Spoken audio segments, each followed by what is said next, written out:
To a very small scale. Brute force works for a very small scale. At a very small scale. What? Yeah, I mean, those things at the time, they were probably like, whoa, this is the fastest computer ever. And yeah, they were like, you should have seen the computers 20 years ago. Right? I mean, it's like, for them, this was like, so, yeah, so they're running on, of course, on very, on hardware of the time now. So brute force, so what's the idea? So brute force what? Brute force search of Instructions. sequences of instructions, right? So you start with like, it's length 2, length 3, length 4, and you just keep on, and okay, so great, so you do that, and then what? You get all these sequences, so you enumerate all possible, I know, it sounds really crazy, right? By the way, I should point out, this is a seminal paper. You know what seminal papers are, right? It's like these papers that are like, you guys are in the presence of history here. It's actually the first time that they coined this term, Superoptimizer. At the time, it seemed like a kind of crazy idea, but actually, there's been a lot of work and it's like a whole research direction of exploring these kind of things. They got it done in 3 pages. What? And they got it done in 3 pages. What? And they got it done in 3 pages. I know. Well, they have a long appendix.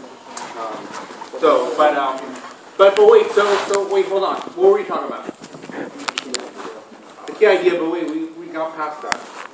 The long sequences of it, okay, sequences, then what do you do? What do you do when you get your sequences? By the way, this points out also that if your assembly instructions are simple, right, if you have a kind of very small set of assembly instructions, this is much more feasible. So this kind of technique works much better for RISC architectures rather than something like that has a bazillion different things. Yes?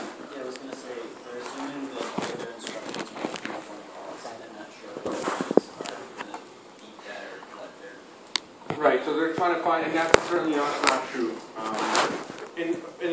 Right, so in this paper, there's been a lot of follow-up stuff where people, even GCC there's a version of the GCC Superoptimizer, although it's not used in practice, and we can actually, one of the questions we'll ask next time when we read a kind of a more recent paper is why are people not using this kind of stuff more in practice? So that's a limitation, but before, let's just get to the main idea, because we haven't finished yet. So I brute force generate all possible assembly instructions of length 1, 2, 3, 4, 5, and then what do?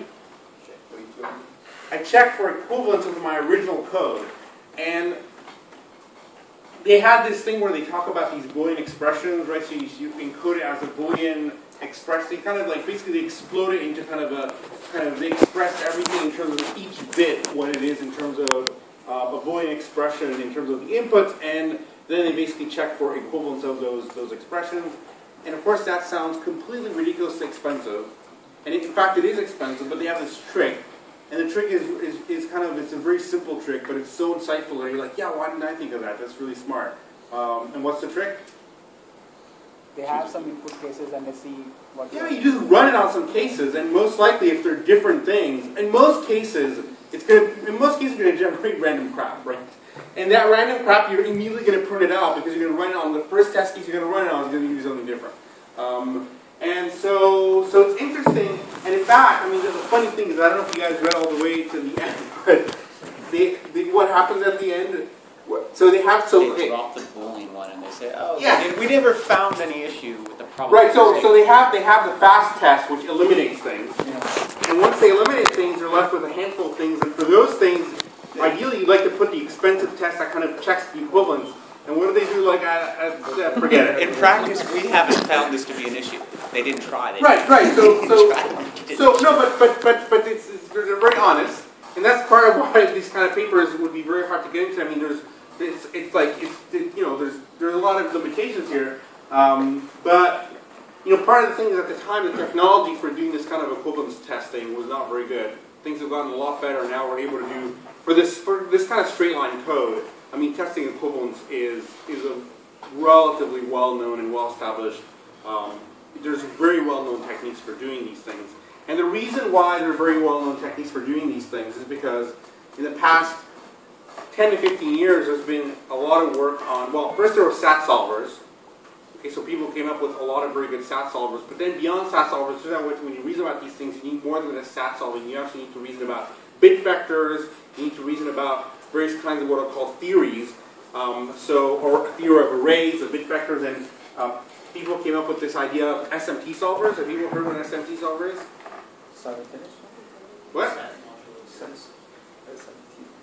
I know it's totally not that. I know that's totally that's totally not that. But SMT definitely stands. I know it's like no.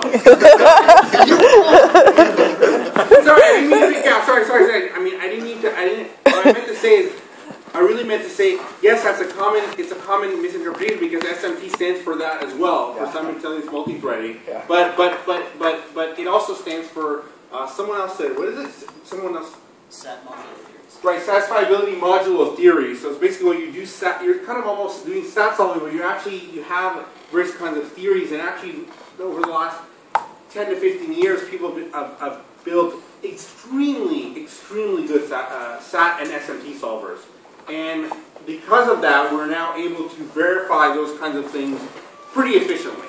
I mean, of course, we're able to do it very well. They talk about limitations like memory and reasoning about pointers. We're actually able to do that really, really well these days. Where we got sidetracked? What? Okay. So, cool. So what else is there? So is that it? So they have this example here, which is pretty nifty. It's a little bit hard to follow. Who followed it? Yeah, you have to work at it. The point is that's the point. The point is that you wouldn't have written this. It's unintuitive. Yeah? It's unintuitive. It's totally bizarre. And actually, yeah, totally bizarre. The thing is, but I should point out, there's this kind of weird thing where, I said, oh, this works better for risk because there's less things to explore. And that's true, but on the other hand, on risk, you have much less of a chance of finding these kind of bizarre things. On x86, there's like so many different weird ways of doing things and so many instructions that you have available to you and combining them in interesting ways that actually allows you to find sometimes really kind of interesting kind of ways of encoding certain computations in assembly. Okay. And so what else is there in this paper? Anybody else want to say something? Yes? For instructions that's like x86 where the instructions are of different sizes or they take different clock cycles. So isn't that a better evaluation that how many clock cycles is it? Absolutely. That's definitely. There's been many follow-up works. We'll read one of those papers. That's part of the problem. I don't know which one we should read because there's a trade-off between. There's even papers as recent as like a year ago that are actually showing really, really cool things, and they use much more sophisticated cost models where they actually either execute the code and time it. Right? I mean, that's one way you could do the model. Or they use more sophisticated model where they actually associate a cost to every kind of operator. Definitely. So that's definitely kind of a limitation of this work.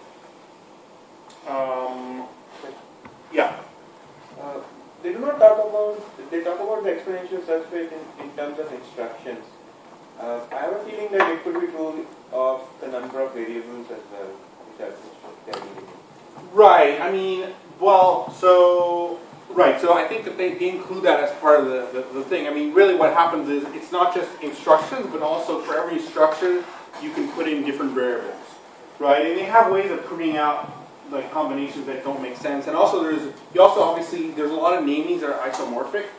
Right? So basically it's like you can actually encode a particular computation using the XY registers, but you can also encode the same thing using the XZ registers, and those are kind of they're going to be exactly the same computation. So you want to kind of not explore those separately, although I don't think they actually do that. There is follow-up work that proves it that way, where you only take things that are isomorphic up to renaming. What does isomorphic mean up to renaming? It just means that If you rename it, it's different. yeah, exactly. That's exactly it. Okay, so they have some. By the way, notice that the evaluation is very sparse, right? They have an appendix where they talk. Actually, did anybody look at the appendix? It's interesting, right? They have all these examples of things in here. It's actually really cool what they did, they have these, for example, multiplying by constants, right? So, right, because I mean, you can do a multiply, but a multiply is pretty expensive. So you can actually kind of do it as these different kinds of adds and subtracts and all this stuff. So it's pretty interesting that they can do that. But they do many, many different things here, and they try it out. So it's interesting to see all these things, how it actually works. Anything else? Anything else to add? Yeah. In the absolute value function, it says that the resulting code has actually more number of instructions, but it runs faster. So Yeah, I don't know how they actually. So my feeling is this is a half manual thing, right? So they actually look at all the results that pass the. So what are you? Sorry, what are you asking? How is it possible? No, I'm asking what is the cost function if not the number of instructions?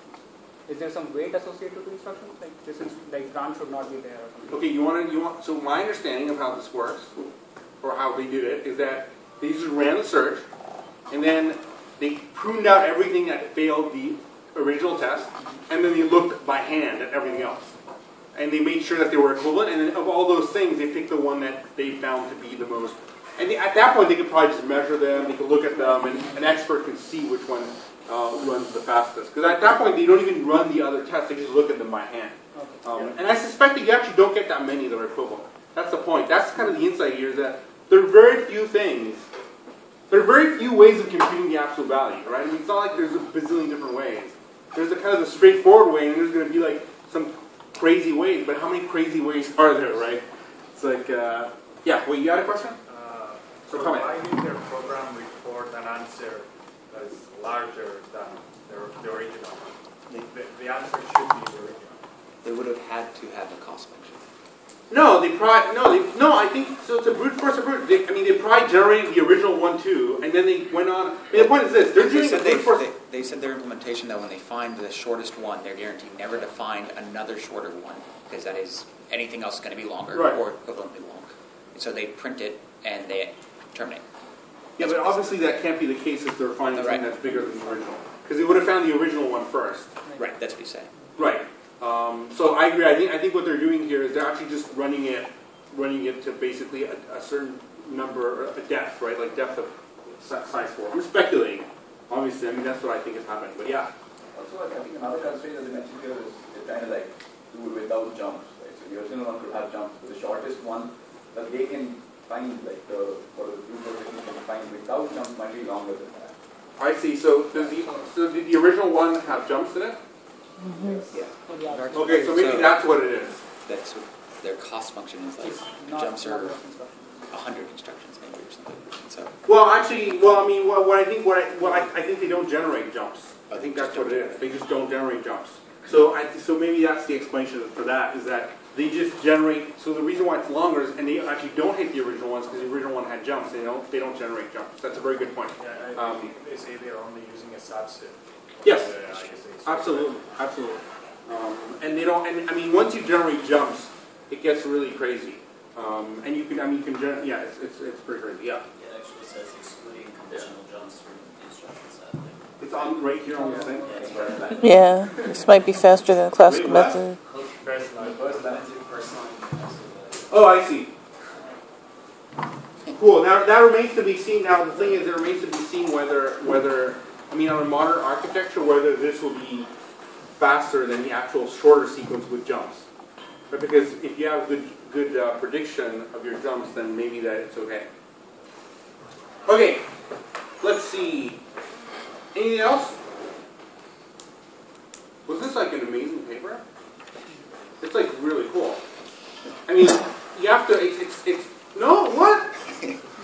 It's just. if somebody asked me to do this, the way I would think about it, like, is I can't think of a much better way than brute force, like, immediately. And so I could say, well, I could do this, but only for really small things. And then so they wrote a paper saying, oh, we did the naive thing. We just limit ourselves. Right, but here's the thing. The thing is, so absolutely. But sometimes the naive thing with some tweaks can actually give you really cool results, right? Right. So, and the thing is that what's interesting is that there's like a lot of people following up on this and kind of trying it, especially because Moore's law gives you more and more computational power, and then also data centers give you bazillion computers. So now you can do this search because it's totally parallelizable, right? It's like embarrassingly parallel. I mean, so that's yeah. But it's yeah. I mean, basically, it kind of challenges your assumptions of how you should do things. Right? I mean, it's kind of a weird, it's like, let me generate all possible programs. Oh, here, let me compile this code by generating all possible programs and seeing which ones are equivalent. It's like, what? But I mean, it's a completely crazy idea, and it works on a small scale. Although now you can do it on bigger scales because we have better computers. Yeah? Does this somehow lead to like the modern development of genetic algorithms where, you know, a computer program will just mutate randomly and then, you know, somehow the fastest program will win, and then it somehow seems like related. Right. But but this thing about genetic algorithms is that they don't explore the entire search space. They actually kind of do some kind of, I mean, they randomly explore, they randomly do mutations, and then they combine things by selectivity. So they actually explore only a small portion of the search space. The kind of the insight, so to speak, here is to actually not do that. To really do brute force. I want to do everything, so I'm guaranteed to find the optimal thing, right? And that's yeah. But you're right. Actually, there's a whole bunch of actually work also on these kinds of. I mean, there's actually really crazy stuff that you can do. Actually, there's this work recently by this guy called Wes Weimer. I think it's completely unrelated. Let me just say it's unrelated to compilers per se and optimization, but they actually fix bugs by basically taking the program, the buggy program, and kind of applying some random mutations to it, and then measuring fitness by how many test cases pass, and then they combine the most fit one things, and they have ways of combining things and additional adding mutations, and they do this genetic algorithm that actually works. It works for, like, you know, if you take, like, they actually studied real bugs, and they took a certain number of bugs, and I mean, of course, it doesn't work for all bugs because some bugs are really complicated. But like for some set, like maybe, you know, half the bugs they looked at, or some proportion, they were able to fix it automatically, which is actually pretty astoundingly shocking, right? It's like, oh my gosh, I can't believe it does that. But wait, okay, yes. I was just gonna say it's kind of like giving like all those monkeys typewriters and expecting to come out with Shakespeare. Exactly, and they do. That's the whole point. It's like if you have enough monkeys. It's like if you have enough monkeys, and you're saying, I want the first word of a Shakespeare play. I was going with the stanza. The first 2 words of a Shakespeare play. Then it's like you know, you're right. But the point though is that it does lead to really kind of interesting things, right? And it's a very interesting research project. So okay. Any other comments? Last comment, yes. A really extreme case would be just give me some test cases and generate a program. Absolutely, right. So, and okay, exactly. And you know what?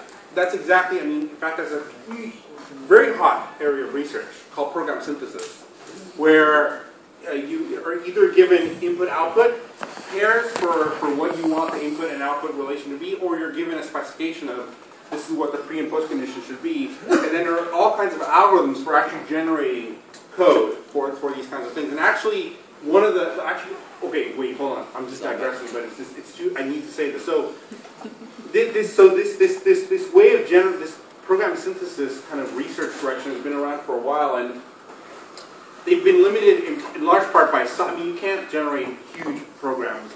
A lot of it is relatively small. But one place where relatively small programs are perfectly suited is in Excel. So a lot of times when you want to transform data in Excel, you want to write some kind of really small formula or something that transforms, you know, like let's say processes, you know, you have some strings and their phone numbers, but they're in different formats, right? Some of them have brackets around the area code, some of them have just dashes, and you want to transform them into a uniform format. And so actually program synthesis techniques have been used to basically generate programs that do these transformations by just giving examples of how this stuff works. And this is actually developed in the basically the compilers and PL community. And actually this feature is now in Excel. It's called flash fill. So it made it into a product. So this is how, we went from like crazy idea all the way to, it works in Excel. But they're totally different ideas, so I don't know how. But the point is that this shows you that sometimes really kind of out there ideas can actually have a real impact. Even in database community, there is a study or query by example. Exactly. So, okay. That's it for this paper.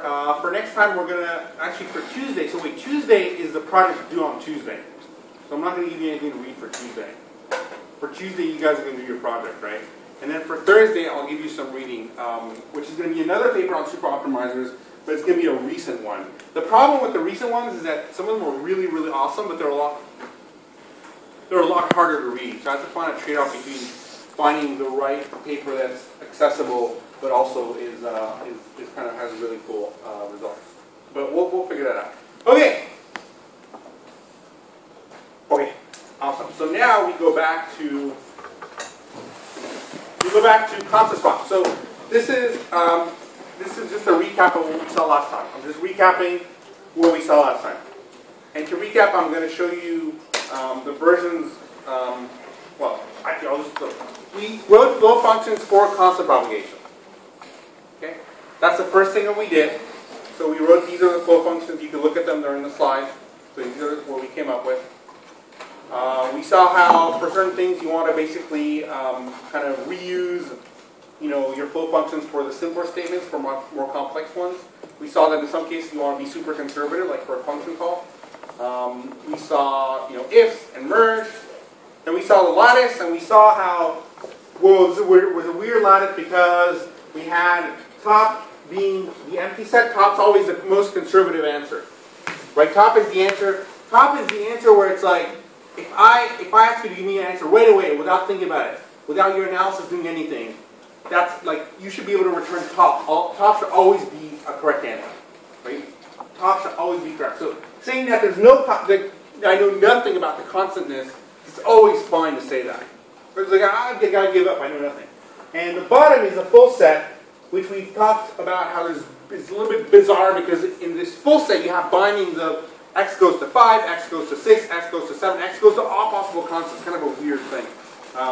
But we saw how it's actually essential when you start everything at bottom, it's essential that you have this bottom be this full set, because here at this merge node you're going to do the intersection. So the first time this thing comes here, you have this full set here, and when you do the intersection you want to keep this thing around. Because if you started this at bottom, what would happen? Sorry. If you started this at top, which is the empty set, this intersection would clobber this. Okay? That's why we start everything at bottom in optimistic iterative data flow analysis. And then we particularly saw this example where when we did everything at bottom, we started here at bottom, we got our x equals 5, we got everything working out, we were super happy, and then we saw that if we set this to top when we start off, so if we start everything at top, we saw how we got nothing. We got nothing because this was top. It was the empty set, and this intersection gave us the empty set, and we got nothing. Okay, that's where we left off. You guys remember the difference here? This is very important. If we start at top, everything at top, here this is an example showing you that you get a worse answer than if you start everything at bottom. Right? Yeah. So, will it be correct to say the following? If from the top, one edge away, I have a solution, then all the solutions one edge away are the right solutions. Wait, what? From the top. If you start at top. If I start at the top and reach a solution which is like a one edge away from the top. What does that mean? One edge? Lattice. If you assume a lattice. Okay. It's one edge away from the top. So all the points in the lattice which are one edge away from the top, will they be valid solutions?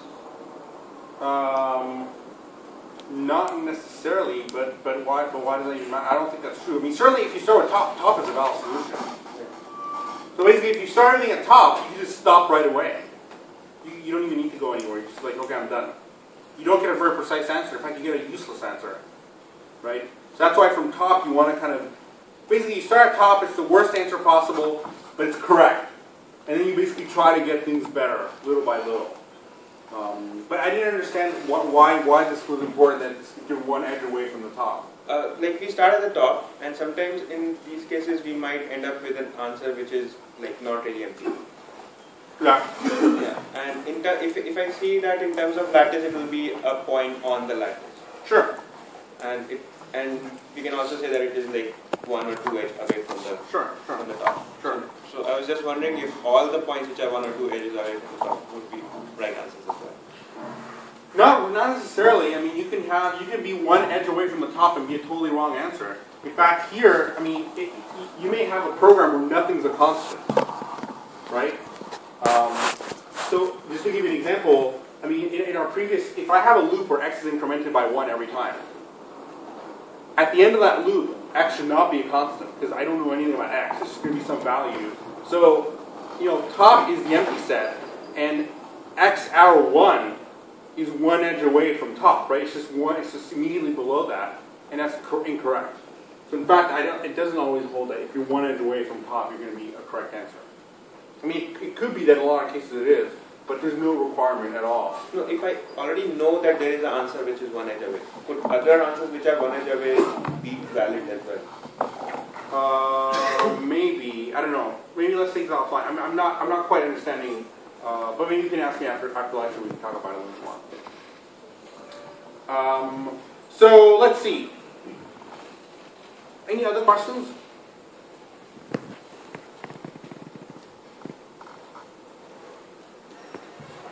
Let's go back to our lattice. But this is an awful lattice. Well, it's not awful. It's a little bit weird. It's a weird lattice. Why is it bad? What's weird about it? You guys remember termination? What did we say about termination? We wanted the flow functions to be monotonic, and then we also wanted the lattice to be finite height. So this lattice is I mean, if you assume this is a set of all integers, and this lattice is not only infinite, but it's also infinite height. I mean, it's just like you can just keep on. And it's really even if this were constant, if this, for example, let's say we only limit ourselves to 64-bit integers, it's still like a massive lattice. And it's very weird because a lot of these points in the lattice are kind of inconsistent. They're very weird points, right? So, for example, if I have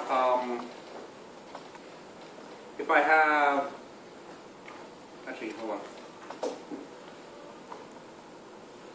So, if I had, for example, let's say we only have 1 variable. Let's talk about just 1 variable. Okay, so I'm just going to have 1 variable. Instead of doing these, this x arrow 5 and x arrow 6, I'm just going to remove. Now I'll talk about x because it's going to be 1 variable. I'm just going to put 5, 6. Right. So this is just the set of constants that I'm computing for that 1 variable that I'm talking about. Right? So, in my lattice, I'm going to have the set 5, 6. I'm also going to have the set 5. I'm also going to have the empty set. I'm also going to have the set 6. I'm also going to have the set 7. I'm also going to have the set 5, 6, 7. I'm going to also have like 5, 6, 7, 8. I'm going to have like all these different things here. And then eventually at the bottom I'll have the set of all possible constants. Right? So what is this? What does this represent? What does this mean if I compute this information? So it really means that x is 5 and x is 6, which is inconsistent. There's no. It's kind of a. There's kind of a. It's really. It's kind of a weird thing. Sometimes it almost feels like your code is unreachable.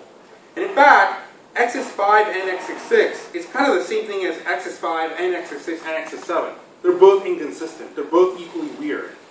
So in some sense, why do I need to have all these different sets, like 5, 6, 5, 6, 7? As soon as I have more than 2 elements in the set, it's this kind of weird, kind of, inconsistent set, right?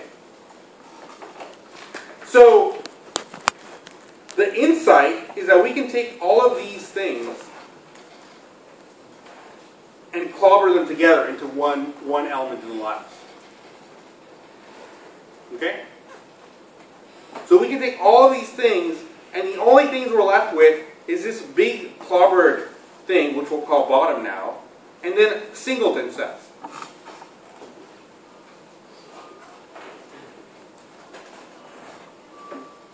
Does that make sense? Because those are the only things we care about. We care about the empty set, because the empty set tells us when we don't have a constant, so we can't do the optimization. We care about the singleton sets, because that tells us when we can do the optimization.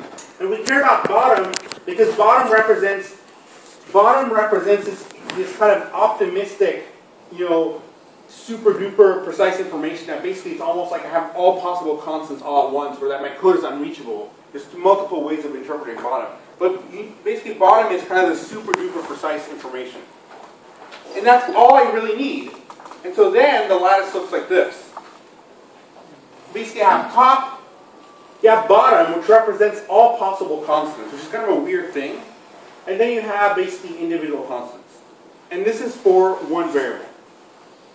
Does that make sense?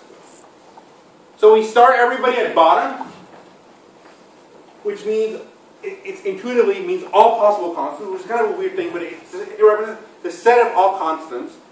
And then we basically have top and we have individual things, and whenever we do bottom meet with some constant 5, we basically get 5.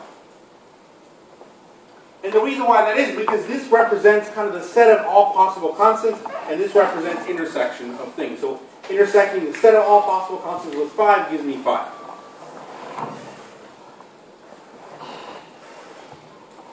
Okay, does this make sense? That that's all we need, right? That's all we need. We need bottom, the constants, and top. So now we can have infinite lattice. So now we can have infinite lattice. So now notice that this lattice is infinite, but it's finite height. In fact, it's very short. It's very short. It's not tall at all. It's just 2 steps. In 2 steps you've gone up to the top. Yeah.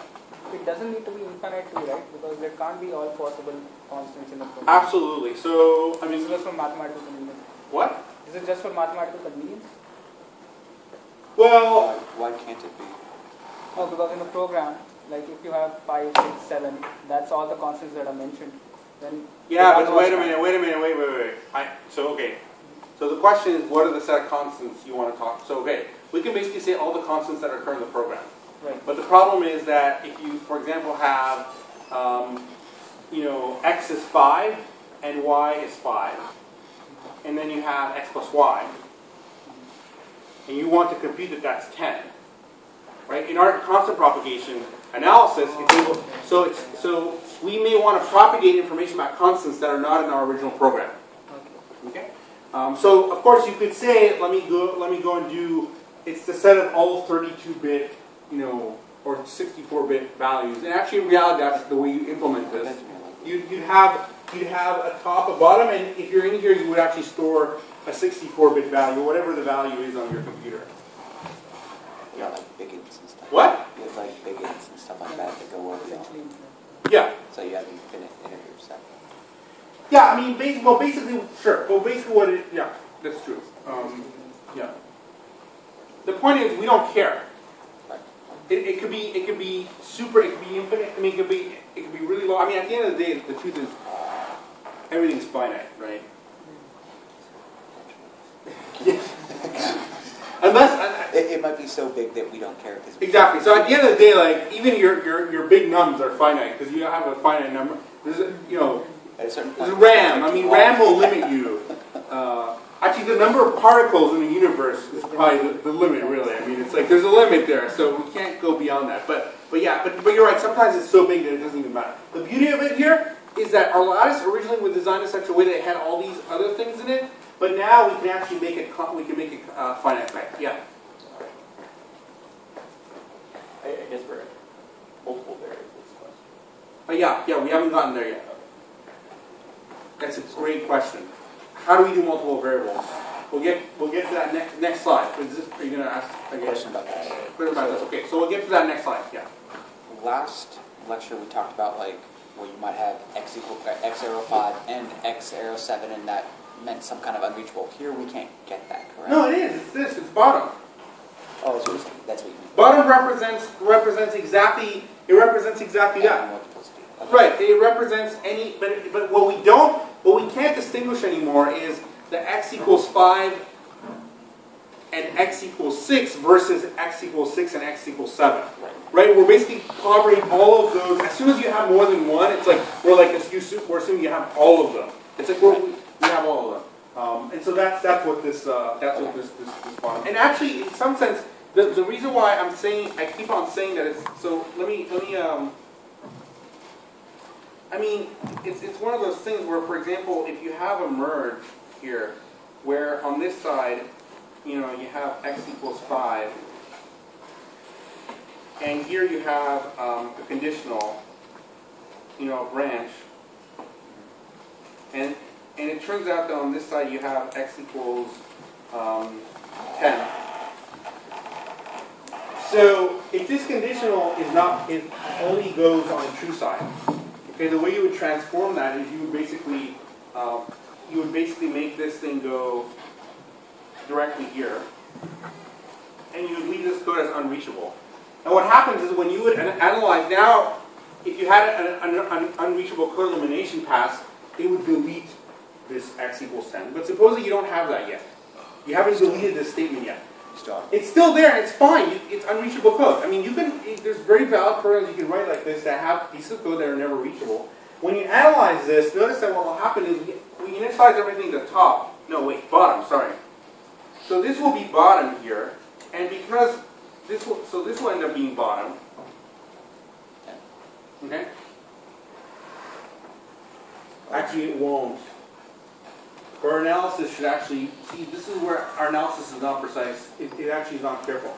Bottom really, if you have a value of a variable at the bottom, it really means that it's actually, it doesn't quite work. It doesn't quite work. We can't encode it that way. Yeah.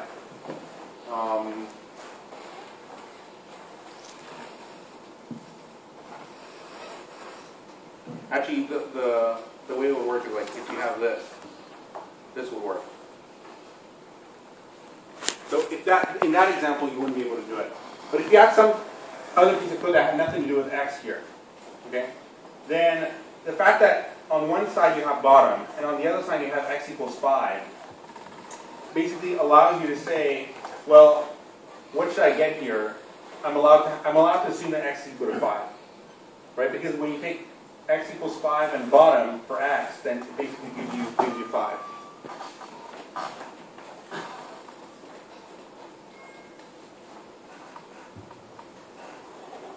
Right, so the information here would be 5, and then here we do 5 with bottom, which is 5.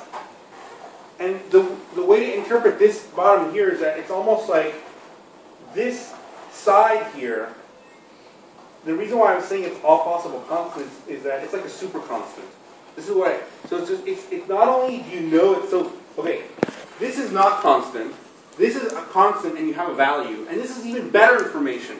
It's that you could assume it's a constant, and you could pick the value of the constant you want it to be. And this example shows that you have an x equal 10 here. You have some unreachable code here that doesn't affect x. So on this side you have bottom for x. On this side you have 5. And really what it says is you could just assume that on the other side you would just get 5 if you ever come through there. You just pick, it's like you just are allowed to pick whatever constant you want it to be. Because it will never come through there. So you're allowed to pick. So that's why sometimes you can think of this as being a super constant. Not only is it constant, but you can pick the constant that you want it to be to make your results go well. Yes? How do we represent unreachable code? Because it can't be null, and it can't be any value. So how do we represent that? So the real way to represent unreachable code is that you actually need to do an unreachable code analysis. And the way that, right, I mean, I mean, you can kind of try to include some of it in this constantness information. A lot of times when you have bottom for all your variables, then it probably means that you're unreachable. Right? I mean, if all your variables are set to bottom, it probably means that your code is unreachable. Maybe I misunderstood. So, what was Watson defined as in this? So, I'll get back to this. So let me do the multiple variable first, and then we'll get back to this. Bottom here is just basically what we initialize everything to. I mean, basically, it's the most optimistic information I can get about my variables. Basically, for a given variable, it really tells me that I can assume this variable is any constant I want. Right? That's what it means. It means that if I ever get to a point where x is mapped to bottom, and that's the information I get at the fixed point, it means that I can assume x has any value. Whereas here, if I'm at top, I can't assume anything about x. I can't assume it has a value 5 or 3 or anything. Here, I can assume it has a value 0. And here, I can assume it has, any value whatsoever. Any value is any reasonable value, right? Yeah, any reasonable value. So, for example, if I have x times 5, and x is bottom, right? I mean, I could basically, for example, say, well, you know what? It makes it convenient for me that if x is 0 here, so I'll just make this 0, for example. How do we compare unreasonable values? Well, if there's no, I mean, it has to be an integer, right? I mean, it has to be. We're only dealing with integers for now. It has to be like a value. I mean, a value of the right type for the variable that we're talking about. So I guess that makes sense. But like, you had an example when x equals 5 and x equals 7, it's just not possible, right? And then it would just be kind of like doing the meaning. Right. Well, let me do multiple variables, and then we can talk about unreachable code for a second. I mean, really, what happens is, in your analysis, you will very rarely finish off with bottom. If you have any bottoms in your result at the end of your analysis, it means something's really interesting going on in your code. Most likely, you have unreachable code, or you have uninitialized variables, right? Right? Because, I mean, if you have a variable.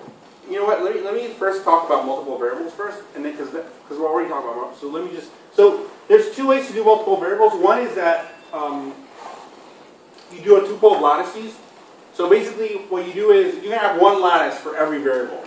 So let's say I have 10 variables. I'm going to number my variables 0 through 9, and I'm going to basically store my information as a tuple. So for example, let me say I have 2 variables, not 10. That's much easier.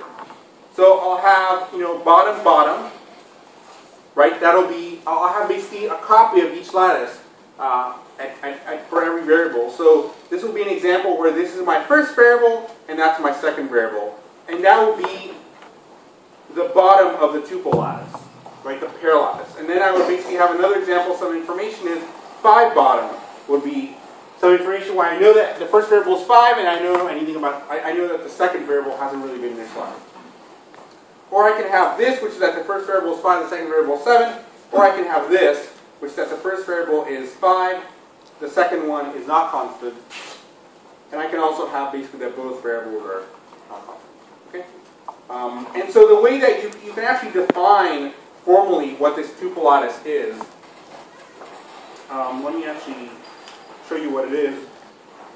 So basically, the bottom of the tuple lattice is you have the bottom of each one of the individual things. The top is you have the top of the individual things. The domain is a tuple. So a domain of this tuple lattice is a tuple where you have one element from each one of the domains. Join is done pairwise. Meet is done pairwise. And the height of lattice is basically the height of, you add all the heights of lattices, right? Because basically what happens is you can start, for example, at bottom, bottom, bottom, right? And then you can basically make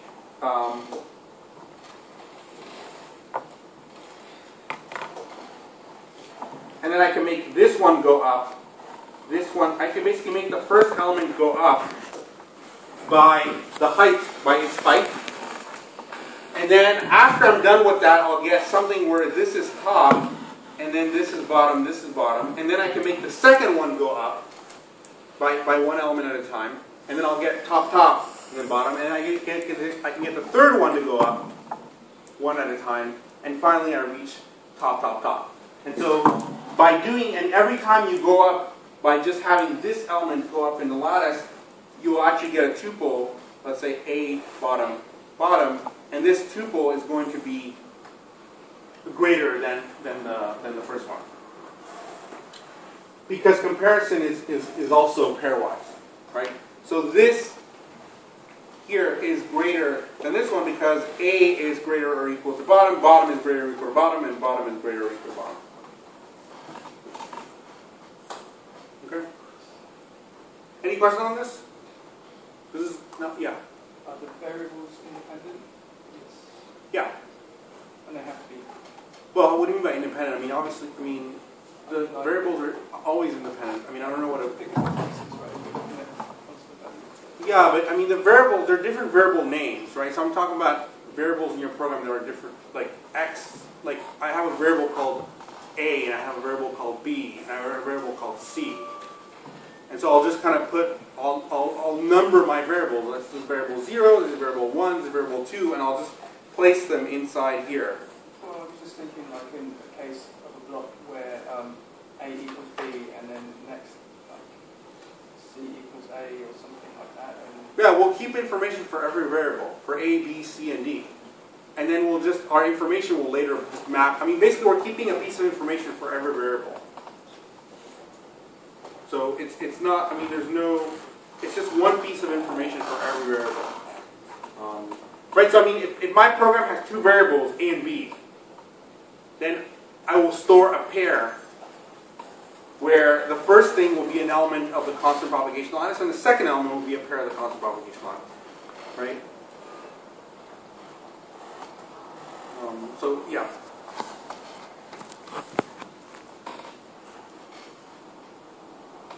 Does this tuple thing make sense, or it totally doesn't make sense? It's okay because it's not. This is not the most important one. The more important one is the map one. It's more convenient. Although the power set lattice actually works out great too. In many cases, in constant prop, it doesn't work out that great because it's this infinite lattice. We'll see that in many other cases like pointer analysis and all these things. It's not infinite at all, and so the power set lattice with the binding works out fine. But another way to do this is that basically you actually create what's called a map lattice. So basically instead of having, every time you compute, at every edge, instead of computing a tuple of information, one for each variable, we're just going to compute a map from variable name to the information for that variable. Okay? And a map is just a function.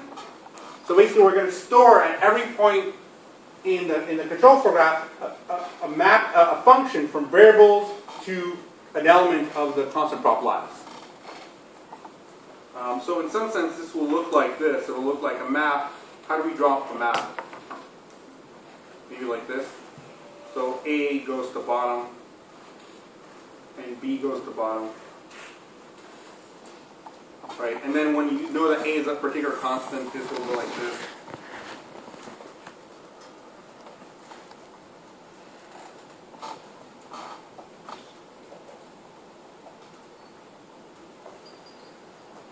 And so given a lattice, you can do this kind of map lattice for arbitrary, it's a kind of an arbitrary lattice constructor. So basically for any lattice D and a set V, here I'm taking set V specifically because it's the set of variables in our case, we can create a map lattice, D arrow D, where basically the set is all maps from variables to an element of D.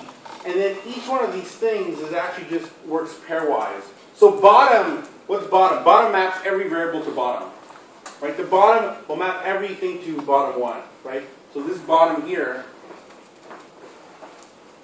the bottom of the map lattice is basically going to be a function which takes a variable and returns bottom one. Right? Because bottom one is my individual lattice. So sometimes bottom one is my constant prop lattice in this case. Right, so this, are you guys familiar with this notation lambda v? This is a function that takes a v and returns bottom one. Okay. So that's bottom, top, and basically each one of these things, they do things pairwise. So for example, what is this going to do? So this is how I define, if I have A, what is this? So A join B is going to be a function. And how do I, so it's going to be a function that takes a V, and what does it do? So A and B are functions, right? And this will join them together and create another function. And this join function takes a V, and what does it do?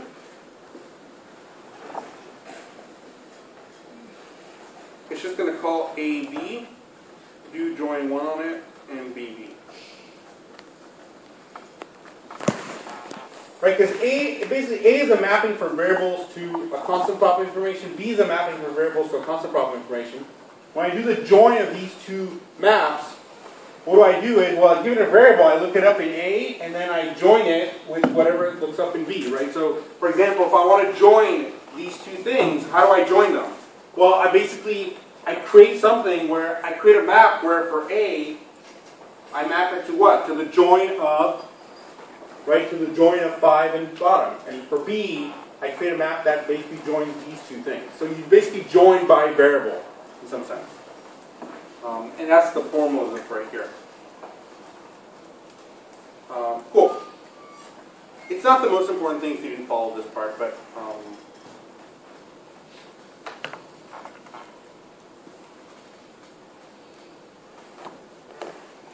so if we go back to our example,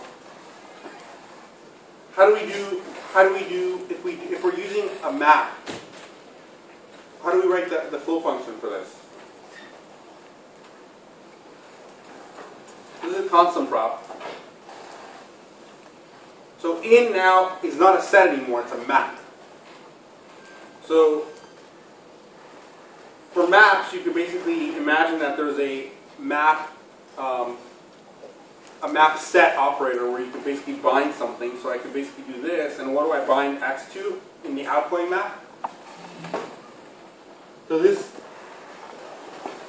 operation is going to take the incoming map and update x to bind it to something, and it will return it. And what should I bind it to?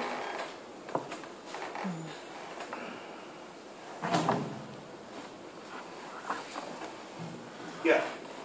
In the y. Absolutely.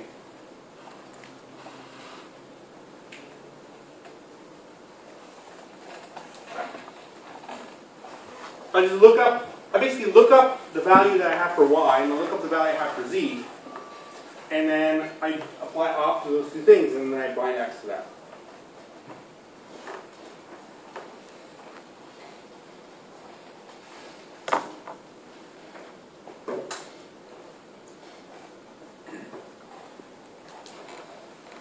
So I'm waiting for someone.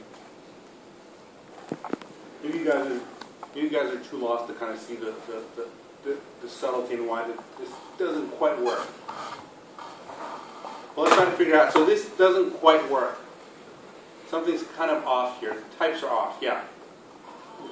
What does it do if y or z aren't in? Yeah. So basically op is like a normal operator, like a plus. So when I look up in of y, what am I going to get? I'm going to get, in my lattice, I'm going to get either bottom, or number, or top.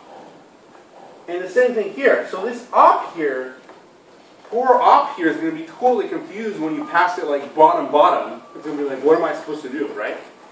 So what's the solution to that? Yes? We could redefine to return bottom or top depending on what. Absolutely. Exactly. That's exactly it. And we're not going to redefine because redefining is I'm worried about redefining because if we redefine op, then poor op here is going to be like, what about the original op? So let's not redefine op because that's going to create a lot of confusion. We're just going to define a new version of op, which we're going to say op hat. So op hat is going to be op lifted to the domain of these special values, this lattice. And the reason why I'm saying it's lifted is because op. The reason why it's not intuitively we're talking about this lifting is because op already works on integer, and really we want to make op hat work on integer in exactly the same way, but we want to make it also handle other kinds of values. And that's what usually lifting means, that you take something and you make it, you extend it so that it handles other kinds of values. So one way to do this is to basically, basically do a table. That's kind of one way to do it, right? So I have bottom.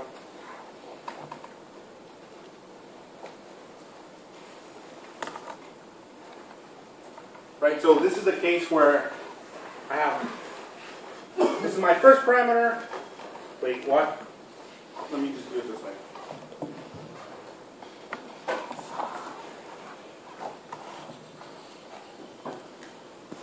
So this is my first parameter. This is the second parameter. And I can either have bottom, a constant, and top.